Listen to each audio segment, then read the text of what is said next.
আসসালামু আলাইকুম, সবাই কেমন আছেন? আশা করি সবাই ভালো আছেন। আল্লাহর রহমতে আমিও ভালো আছি। এই জায়গায় আমি আধা কিলো গরু মাংস নিয়ে নিলাম, মানে হাফ কিলো। এটা দিয়ে আমি আমার মতন করে একটু বিরিয়ানি রান্না করব, অন্য কিছু রান্না করবো না আজকে। আর আমি জানি না কে কীভাবে রান্না করে। আমার মনে হয় আমি আমার নিজের মতন করে রান্না করলে আমি তৃপ্তি মিটাই খাইতে পারি।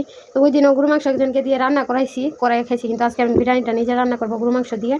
তো এই জায়গায় বিরিয়ানির জন্য আমি আধা কেজি গরু মাংস লাগে 1.5 গ্লাস চাল নিয়ে নিয়েছি, বাসমতি চাল। আমি চালটাকে এখন ধুয়ে পরিষ্কার করে ভিজিয়ে রাখবো কতক্ষণ। তো বিরিয়ানির জন্য আমি এই জায়গায় অল্প একটু পেঁয়াজ বেরেস্তা বানিয়ে নিলাম। এই তেলটাতে আমি গরম মশলা দিয়ে দিলাম। আমার যে পরিমাণ তেল আছে এটাই চলবে, আর লাগবে না। দিলাম রসুন বাটা,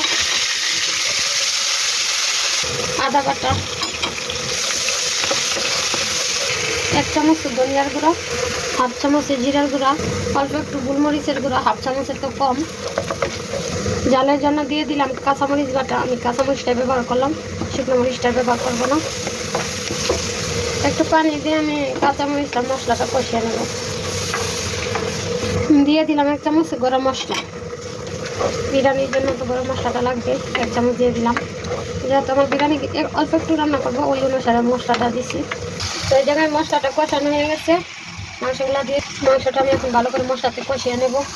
আর আমি কিন্তু এই জায়গায় হলুদে ব্যবহার করবো না, গুঁড়ামরিচে ব্যবহার করবো না। জালের জন্য তো কাঁচামরিচে দিয়ে দিলাম।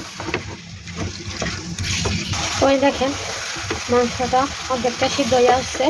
আমি পেঁয়াজ বেরেস্তাগুলো দিয়ে দেবো। অল্প একটু দিলাম, পেঁয়াজ ভাজলে অনেকগুলো ভাজছি, কিন্তু অল্প একটু হয়ে গেছে।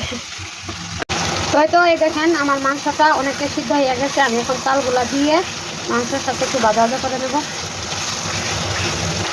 তো এই তো আমি চালগুলো চাইকে রাখছিলাম, এখন চালগুলো দিয়ে দিলাম।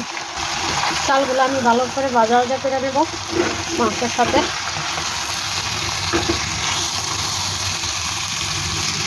তো এই দেখেন আমার চালটা অনেকটাই ভাজা ভাজা করে নিলাম, অনেকটাই ঝরঝর হয়েছে দেখছেন। তো ভালো করে ভাজা দিয়ে নিলাম। আমি এখন এই জায়গায় 1 গ্লাস দুধ দিয়ে দেবো। এতো দুধ দিয়ে দিলাম। তো আমি গরম পানি করে 1 গ্লাস গরম পানি দিয়ে দিলাম। যেহেতু আমার বিরিয়ানিটা ঝরঝর হবে, এই জায়গায় বেশি লাগবে না। 2 গ্লাসের মতন দুধ, 1 গ্লাস, আর পানি দিলাম 1 গ্লাস।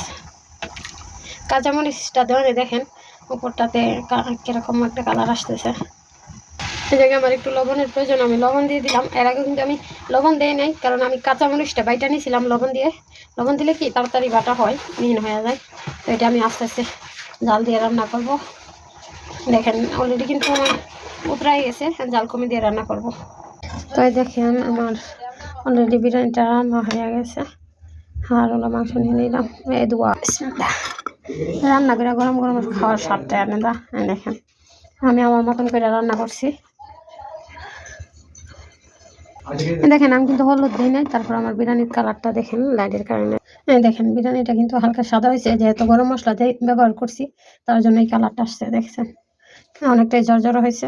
তো এই তো খাইতে বসে গেলাম। অনেকদিন পরে বিরিয়ানি রান্না করা হয়েছে। নেবো কত বড় পিস টমেটো নিয়ে নিলাম। আজকে সব আনতে ভুলে গেছি দোকান থেকে না।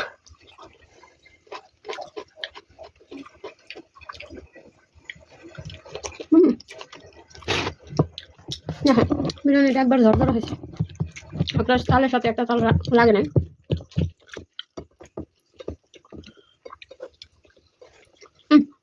সরিষা দোসা অনেকটা মজা হয়েছে।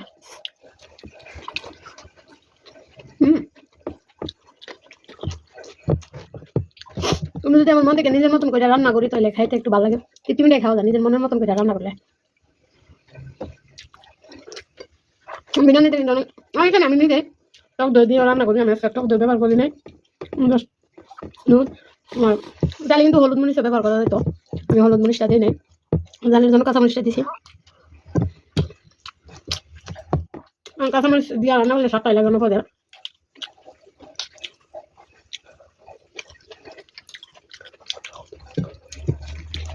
এবার অনেক খিদা, কারণ দুপুরবেলা এরকম খাওয়া দাওয়া করি নাই। তো আমি এবার খাওয়া দাওয়া করি। সবাই ভালো থাকবেন, সুস্থ থাকবেন। আল্লাহ হাফেজ।